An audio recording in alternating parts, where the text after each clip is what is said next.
ನಮಸ್ತೆ ಫ್ರೆಂಡ್ಸ್, ರಾಜ್ ಜಾಬ್ಸ್ಗೆ ಸ್ವಾಗತ. ಫ್ರೆಂಡ್ಸ್, ಇಲ್ಲಿ ಕಾಣಿಸ್ತಾ ಇದೆ ನೋಡಿ, ಏನು ಅಸಿಸ್ಟೆಂಟ್ ವರ್ಕ್ ಸೂಪರ್ವೈಸರ್ ಹುದ್ದೆಗಳಿಗೆ ನೇಮಕಾತಿ ನಡೀತಾ ಇದೆ. ಬೋತ್ ಮೇಲ್ ಅಂಡ್ ಫಿಮೇಲ್, ಪುರುಷ ಮತ್ತು ಮಹಿಳಾ ಅಭ್ಯರ್ಥಿಗಳು ಇಬ್ಬರು ಅರ್ಜಿಗಳನ್ನು ಸಲ್ಲಿಸಬಹುದು. ಸಂಪೂರ್ಣವಾಗಿ ಈ ಒಂದು ಹುದ್ದೆಗಳು ಕಾಯಂ ಉದ್ಯೋಗಗಳಾಗಿರ್ತವೆ, ಹಾಗೆ ಸರ್ಕಾರಿ ಉದ್ಯೋಗಗಳಾಗಿರ್ತವೆ ನೋಡಿ. ಇನ್ನು ಸ್ಟಾಕ್ ಅಸಿಸ್ಟೆಂಟ್ ಹಾಗೂ ಸೂಪರ್ವೈಸರ್ ಹುದ್ದೆಗಳು ನೋಡಿ 390 ಹುದ್ದೆಗಳಿದ್ದಾವೆ. ಸಂಪೂರ್ಣವಾಗಿ ಈ ಒಂದು ಹುದ್ದೆಗಳು ಸಮಾಜ ಕಲ್ಯಾಣ ಇಲಾಖೆ ಹುದ್ದೆಗಳಾಗಿರ್ತವೆ. ಅರ್ಹ ಮತ್ತು ಆಸಕ್ತ ಅಭ್ಯರ್ಥಿಗಳಿಂದ ನೇಮಕಾತಿ ನಡೀತಾ ಇದೆ ನೋಡಿ. ಸ್ಟಾಕ್ ಅಸಿಸ್ಟೆಂಟ್ ಹಾಗೂ ವರ್ಕ್ ಸೂಪರ್ವೈಸರ್ ಹುದ್ದೆಗಳಾಗಿರ್ತವೆ. ಇನ್ನು ಈ ಒಂದು ಹುದ್ದೆಗಳು ಕಾಯಂ ಉದ್ಯೋಗಗಳಾಗಿರ್ತವೆ ಹಾಗೂ ಸರ್ಕಾರಿ ಉದ್ಯೋಗಗಳಾಗಿರ್ತವೆ ನೋಡಿ. 14,000ದಿಂದ 1,12,000ವರೆಗೂ ಪರ್ ಮಂತ್ ಸ್ಯಾಲ್ರಿ ಆಗಿರುತ್ತೆ ನೋಡಿ. ಹಾಗೆ ಇಲಾಖೆ ಹೆಸರು ಮತ್ತು ಪೋಸ್ಟ್ ಸಂಖ್ಯೆ ನೋಡಿ.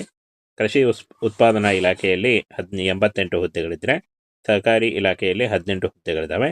ಹಾಗೆ ಕೈಗಾರಿಕಾ ಮತ್ತು ವಾಣಿಜ್ಯ ಇಲಾಖೆಯಲ್ಲಿ 87 ಹುದ್ದೆಗಳಿದ್ದರೆ, ಜಲಶಕ್ತಿ ಇಲಾಖೆಯಲ್ಲಿ 121 ಹುದ್ದೆಗಳಿದ್ದಾವೆ. ಹಾಗೆ ಸಮಾಜ ಕಲ್ಯಾಣ ಇಲಾಖೆಯಲ್ಲಿ 36 ಹುದ್ದೆಗಳಿದ್ದರೆ, ಸಾರಿಗೆ ಇಲಾಖೆಯಲ್ಲಿ 40 ಹುದ್ದೆಗಳು ಖಾಲಿ ಇದಾವೆ ನೋಡಿ. ಒಟ್ಟು 390 ಹುದ್ದೆಗಳಿಗೆ ನೇಮಕಾತಿ ನಡೀತಾ ಇದೆ ನೋಡಿ. ಈ ಒಂದು ಹುದ್ದೆಗಳಿಗೆ ಆಯ್ಕೆ ಮಾಡಿಕೊಂಡು ನೀವು ಅರ್ಜಿಗಳನ್ನು ಸಲ್ಲಿಸಬಹುದು.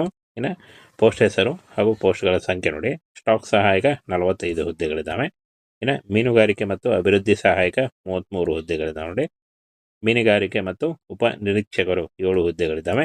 ಹಾಗೆ ಮೀನುಗಾರಿಕೆ ನಿರೀಕ್ಷಕರು ಮತ್ತು ಕೃಷಿ ವ್ಯವಸ್ಥಾಪಕರು 3 ಹುದ್ದೆಗಳಿದ್ದಾವೆ. ಹಾಗೇನು ಜೂನಿಯರ್ ಸೂಪರ್ವೈಸರ್ ಮತ್ತು ಸಬ್ ಆಡಿಟರ್ 18 ಹುದ್ದೆಗಳಿದ್ದಾವೆ ನೋಡಿ. ಇನ್ನು ಫ್ರೆಂಡ್ಸ್, ಸಹಾಯಕ ಕರಕುಶಲ ತರಬೇತಿ ಅಧಿಕಾರಿ 60 ಹುದ್ದೆಗಳಿದ್ದರೆ, ಸಹಾಯಕ ಕೈಮಗ್ಗ ತರಬೇತಿ ಅಧಿಕಾರಿ 37 ಹುದ್ದೆಗಳಿದ್ದಾವೆ. ಕಾಮಗಾರಿ ಮೇಲ್ವಿಚಾರಕ 121 ಹುದ್ದೆಗಳಿದ್ದರೆ, ಮೇಲ್ವಿಚಾರಕ 36 ಹುದ್ದೆಗಳು. ಮೋಟಾರ್ ವಾಹನ ನಿರೀಕ್ಷಕರು 10 ಹುದ್ದೆಗಳಿದ್ದಾವೆ. ಹಾಗೆ ಮೋಟಾರ್ ವಾಹನ ಸಂಚಾರ ಸಹಾಯಕ 2. ಟೋಟಲ್ ಆಗಿ 390ಕ್ಕೂ ಅಧಿಕ ಉದ್ಯೋಗಗಳಿಗೆ ನೇಮಕಾತಿ ನೀಡ್ತಾ ಇದೆ. ಫಿಟ್ಟರ್ 10 ಹುದ್ದೆಗಳು, ಗ್ರೀಸ್ ತೊಳೆಯುವ ಯಂತ್ರ 8 ಹುದ್ದೆಗಳು, ಹಾಗೆ ಮೆಕ್ಯಾನಿಕ್ 8 ಹುದ್ದೆಗಳು, ಅಂಗಡಿ ಅಧಿಕಾರಿ 1 ಹುದ್ದೆ, ಅಪೋಲ್ಸ್ಟರ್ 1 ಹುದ್ದೆಗಳಿದಾವೆ ನೋಡಿ. ಇಷ್ಟೊಂದು ಹುದ್ದೆಗಳು. ಈ ಒಂದು ಹುದ್ದೆಗಳಿಗೆ ಆಯ್ಕೆ ಮಾಡಿಕೊಂಡು ನೀವು ಅರ್ಜಿಗಳನ್ನು ಸಲ್ಲಿಸಬೇಕಾಗುತ್ತೆ. ಶೈಕ್ಷಣಿಕ ಅರ್ಹತೆ ನೋಡಿ. SLC, ITI ಅಥವಾ ಡಿಪ್ಲೊಮಾ, ಯಾವುದೇ degree, BSc, BFSc, any degree, MSc ಅಥವಾ MFSc, ಈ ಒಂದು ಏನು ಎಜುಕೇಷನ್ಗಳಲ್ಲಿ ನೀವು ಯಾವುದಾದ್ರೂ ಒಂದನ್ನು ಮಾಡಿಕೊಂಡಿದ್ರೂ ಕೂಡ ನೀವು ಅರ್ಜಿಗಳನ್ನು ಸಲ್ಲಿಸಬಹುದು. SLC, ITI, ಡಿಪ್ಲೊಮಾ ಆದಂಥ ಅಭ್ಯರ್ಥಿಗಳು ಕೂಡ ಈ ಒಂದು ಹುದ್ದೆಗಳಿಗೆ ಅರ್ಜಿಗಳನ್ನು ಸಲ್ಲಿಸಬಹುದಾಗಿರುತ್ತೆ ನೋಡಿ. ಮೊದಲಿಗೆ ನೋಡಿ, ಪೋಸ್ಟ್ ಹೆಸರು ಮತ್ತು ಅರ್ಹತೆ ನೋಡಿ. ಸ್ಟಾಕ್ ಸಹಾಯಕ SLC ಪಾಸ್ ಆಗಿರಬೇಕಾಗುತ್ತೆ. ಹಾಗೆ ಮೀನುಗಾರಿಕೆ ಅಭಿವೃದ್ಧಿ ಸಹಾಯಕ ಮತ್ತು ಮೀನುಗಾರಿಕೆ ಉಪ ನಿರೀಕ್ಷಕರು ಈ ಒಂದು ಹುದ್ದೆಗಳಿಗೆ BSc, BFSc ಆಗಿರಬೇಕಾಗುತ್ತೆ. ಹಾಗೆ ಮೀನುಗಾರಿಕೆ ನಿರೀಕ್ಷಕರು ಕೃಷಿ ವ್ಯವಸ್ಥಾಪಕರು MSc ಅಥವಾ MFSc ಆಗಿರಬೇಕಾಗುತ್ತೆ. ಜೂನಿಯರ್ ಸೂಪರ್ವೈಸರ್ ಸಬ್ ಆಡಿಟರ್ ಈ ಒಂದು ಹುದ್ದೆಗಳಿಗೂ ಕೂಡ ಡಿಗ್ರಿ ಕೇಳಿದ್ದಾರೆ. ಹಾಗೆ ಸಹಾಯಕ ಕರಕುಶಲ ತರಬೇತಿ ಅಧಿಕಾರಿ ಮತ್ತು ಸಹಾಯಕ ಕೈಮಗ್ಗ ತರಬೇತಿ ಅಧಿಕಾರಿ ಈ ಒಂದು ಹುದ್ದೆಗಳಿಗೂ ಕೂಡ ಪದವಿ ಕೇಳಿದ್ದಾರೆ ನೋಡಿ.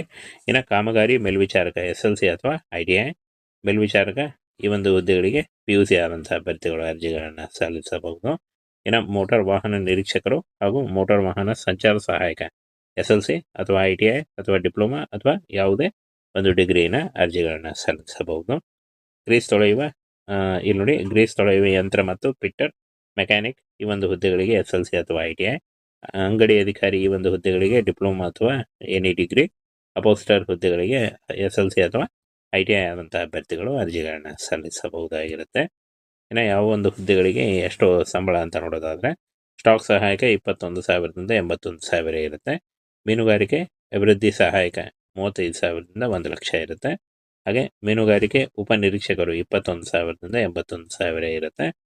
ಇನ್ನು ಮೀನುಗಾರಿಕೆ ನಿರೀಕ್ಷಕರು ಕೃಷಿ ವ್ಯವಸ್ಥಾಪಕರು 35,000ದಿಂದ 1,13,000 ಇರುತ್ತೆ ನೋಡಿ. ಜೂನಿಯರ್ ಸೂಪರ್ವೈಸರ್ ಸಬ್ ಆಡಿಟರ್ ಮತ್ತು ಸಹಾಯಕ ಕರಕುಶಲ 19,000ದಿಂದ 63,000 ಪರ್ ಮಂತ್ ಸ್ಯಾಲ್ರಿ ಆಗಿರುತ್ತೆ ನೋಡಿ. ಹಾಗೇನ ಸಹಾಯಕ ಕೈಮಗ್ಗ ತರಬೇತಿ ಅಧಿಕಾರಿ 35,000ದಿಂದ 1 ಲಕ್ಷ ಇರುತ್ತೆ. ಇನ್ನು ಕಾಮಗಾರಿ ಮೇಲ್ವಿಚಾರಕ 14,000ದಿಂದ 47,000 ಇರುತ್ತೆ. ಮೇಲ್ವಿಚಾರಕ 25,000ದಿಂದ 81,000 ಇದ್ದರೆ, ಮುಂದೆ ನೋಡಿ, ಮೋಟಾರ್ ವಾಹನ ನಿರೀಕ್ಷಕರು 35,000ದಿಂದ 1 ಲಕ್ಷ ಇದ್ದರೆ, ಮೋಟಾರ್ ವಾಹನ ಸಂಚಾರ ಸಹಾಯಕ 19,000ದಿಂದ 63,000 ಇರುತ್ತೆ. ಫಿಟ್ಟರ್ ನೋಡಿ 25,000ದಿಂದ 81,000 ಇದ್ದರೆ, ಗ್ರೀಸ್ ತೊಳೆಯುವ ಯಂತ್ರ 19,000ದಿಂದ 63,000 ಇರುತ್ತೆ. Mechanic 35,000ದಿಂದ 1 lakh 12,000ವರೆಗೂ per month salary ಆಗಿರುತ್ತೆ. ಹಾಗೆ ಅಂಗಡಿ ಅಧಿಕಾರಿ 35,000ದಿಂದ 1,00,000 ಇದ್ದರೆ, ಅಪೋಲ್ಸ್ಟರ್ 25,000ದಿಂದ 81,000 ಪರ್ ಮಂತ್ ಸ್ಯಾಲ್ರಿ ಆಗಿರುತ್ತೆ ನೋಡಿ. ಇನ್ನು ವಯೋಮಿತಿಯನ್ನು ನೋಡಿ 40 ವರ್ಷದ ಒಳಗಿನವರು ಅರ್ಜಿಗಳನ್ನು ಸಲ್ಲಿಸಬಹುದಾಗಿರುತ್ತೆ. ಹಾಗೆ ಫಿಸಿಕಲಿ ಹ್ಯಾಂಡಿಕ್ಯಾಪ್ ಆದಂಥ ಅಭ್ಯರ್ಥಿಗಳಿಗೆ 2 ವರ್ಷ ವಯೋಮಿತಿ ಸಡಿಲಿಕೆ ಕೂಡ ಇರುತ್ತೆ. SC/ST ಅಭ್ಯರ್ಥಿಗಳಿಗೆ 3 ವರ್ಷ, ಮಾಜಿ ಸೈನಿಕ ಅಭ್ಯರ್ಥಿಗಳಿಗೆ 8 ವರ್ಷಗಳ ವಯೋಮಿತಿ ಸಡಿಲಿಕೆ ಕೂಡ ಇರುತ್ತೆ ನೋಡಿ. ಇನ್ನು ಈ ಒಂದು ಹುದ್ದೆಗಳಿಗೆ ಅರ್ಜಿ ಶುಲ್ಕವನ್ನು ನೋಡೋದಾದರೆ SC/ST EWS ಅಭ್ಯರ್ಥಿಗಳಿಗೆ 600 ರೂಪಾಯಿ, ಇತರೆ ಉಳಿದಂಥ ಎಲ್ಲ ಅಭ್ಯರ್ಥಿಗಳಿಗೆ 700 ರೂಪಾಯಿ ಇರುತ್ತೆ. ಪಾವತಿ ಮಾಡುವ ವಿಧಾನ ಆನ್ಲೈನ್ ಮೂಲಕ, credit card, debit card, net banking ಮೂಲಕ ಪಾವತಿಯನ್ನು ಮಾಡಬಹುದಾಗಿರುತ್ತೆ. ಆಯ್ಕೆ ಪ್ರಕ್ರಿಯೆ ನೋಡಿ, ಲಿಖಿತ ಪರೀಕ್ಷೆ, ದಾಖಲೆ ಪರಿಶೀಲನೆ ಅಥವಾ ಸಂದರ್ಶನದ ಮೂಲಕ. ಅಂದರೆ ಲಿಖಿತ ಪರೀಕ್ಷೆ, ದಾಖಲೆ ಪರಿಶೀಲನೆ ಆದಂಥ ನಿಮಗೆ ಸಂದರ್ಶನ